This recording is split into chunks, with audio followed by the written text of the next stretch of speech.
Good Friday morning of the sixth week of Easter. Here's a tricky text from the Axiom. In one way, it's straightforward, but in other ways, I don't know what to say. And so you're stuck with me shooting my mouth off about what I know nothing about. One night while Paul was in Corinth, the Lord said to him in a dream, in a vision, "Don't be afraid. Go on speaking, and do not be silent, for I'm with you. No one will attack and harm you, for I have many people in this city." So Paul settled there for a year and a half, and he taught the word of God among them. But when Gallio was proconsul of Achaia, the Jews rose up together against Paul and brought him to the tribunal, saying, "This man is inducing people to worship God contrary to the law." When Paul was about to reply, Gallio spoke to the Jews. "If it were a matter of some crime or malicious fraud, I should with reason hear the complaint of you Jews. But since it's a question of arguments over doctrine and title and your own law, see to it yourselves. I don't wish to be a judge of such matters." And he drove them away from the tribunal. They all seized Sosthenes, and the synagogue official beat him in full view of the tribunal. But none of this was any concern to Gallio. Paul remained for quite some time, and after saying farewell to the brothers, he sailed for Syria, together with Priscilla and Aquila. I don't know how to say this name, at Cenchreae, he had shaved his head because he had taken a vow. Well, that last line, though I can't pronounce the name, has been one of the great points of massive discussion for 2,000 years. In other words, why did he shave his head? Actually, no one even cares. But he said some kind of a vow. This is the neat thing of the Acts of the Apostles. There are throwing lines there that if you weren't there, I don't know if you could have figured out what it was about. It's a narrative. Luke is telling a story. And that his audience knows what he's referring to. And we don't, at least in this one. Okay? But you see the role of Gallio here. He's a true good Roman lawyer. If it's none of his business, he's not going to involve himself. And that's the story of, I think it's the story of the church in the world. The church flourishes, in many places because she's not sticking her nose in the political situation that she's in. She preaches the gospel.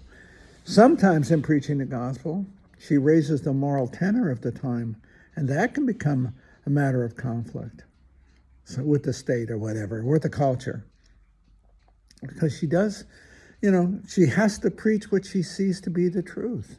The application, not only the truth of the gospel, but its application. But it isn't political, or at least it shouldn't be. On the other hand, sometimes it is. I think one of the questions of the 20th century is the silence of the church during the rise of social and National Socialism in Germany. Why the silence? And why the silence during what was obviously the persecution of the Jews? Where's there any protest, especially at the beginning when they were being taken out of their homes, their businesses were shut down? I don't know. It can be that underlying Western civilization, this is probably true what I'm about to say, there's a basic anti-Semitism that lies under the surface. And so when it arises in a political arena, we look the other way. It's horrifying. It's horrifying. Namely, the silence of the church during the Holocaust. Grant you, in some places, there was protest, and the guys who did the protesting ended up in the concentration camps. And it could have been prudence of the church at that time. I don't know. Because if they did speak up, the consequences, not for them personally, the bishops, but for the Christian community, I don't know. I'm not a historian, but I think that is a very important point of the history of the 20th century, namely the silence that was going on during the 30s. Once we went to war, everything was warlike. But what about the 30s, the late 20s and the 30s? Anti-Semitism and the persecution of the Jews didn't begin in 1939 or 40. It was going on for a long, long time. Look how many Jews are in this country who were immigrants from Germany at that time, my friends. There were little children, of course, when their parents took them out. They had to get out. They're German Jews. They had to get out, or they would have been killed. They saw it. They were the fortunate ones. Many of them went through Palestine at that time. And from Palestine, they were able to get here after the war.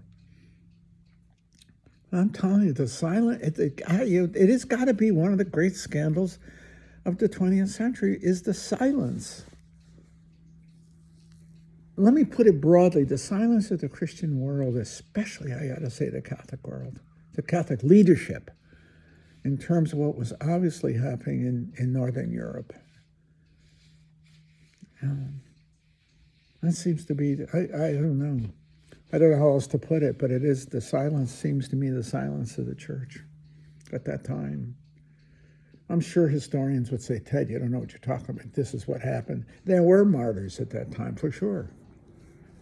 There were, but where was the universal church, that is the episcopacy, as a conference of bishops? Where was that voice? I don't know. I don't know what to say on that, but it strikes me even in the text we're looking at today. You know, the times the church has to stand up. She has in recent years here in this country, she's been more and more outspoken, not being political, but being moral. There are institutions, for instance, abortion, which is a fundamental, it's a legal right in the state, and instead it's catastrophic. Abortion is an indirect form of murder. You're killing the unborn. You're not an unborn zygote, you're killing a human being. And that language is almost not usable anymore. You can't even talk about it because it's been transferred into theories, beliefs in rights. Well, what's the woman's right not to be pregnant? And I understand that, and I support that right. How could I not? Only form of pregnancy should occur through the free consent of both the man and the woman. Yes. Okay? You can't coerce somebody into pregnancy. But on the other hand, once you have a pregnancy, you have a third party, the unborn, who's a human being with rights, the right minimally to the right of survival, the right to life. You can't whimsically kill another human being because it's inconvenient. See? That's where the church's voice is right. I know she's put herself, by speaking out, she's probably the last authoritative voice really speaking out against abortion. And it's cost us. But you know what? Sometimes you got to say what you got to say. That's right. History is a ruthless teacher against the silence. Against silence when something horrific is occurring. I'd have to say the leadership of the church in Europe has to answer for the rise of fascism and the murder of the innocent. It's got to answer for it. Not for what she said, what she didn't say, what she didn't protest.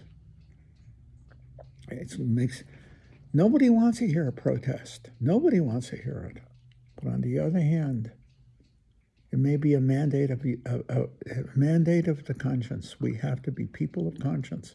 And when something horrific is going on in the world, we have to speak against it no matter what the cost. And I think that's true. I actually think that's where the church is now. I think the last great moral voice, organized or social voice, moral social voice, well, no, institutional voice, the word I'm looking for. On the moral arena, there's been such compromise all across the board everywhere else. The church stands alone on key issues, the life of the unborn, the rights to life of the unborn especially, which is the most vulnerable, but also human dignity, the sacrality and permanence of marriage, as we see a marriage as an institution collapsing in the West, and so many children born out of, without a firm family context. I'm not saying anything right now.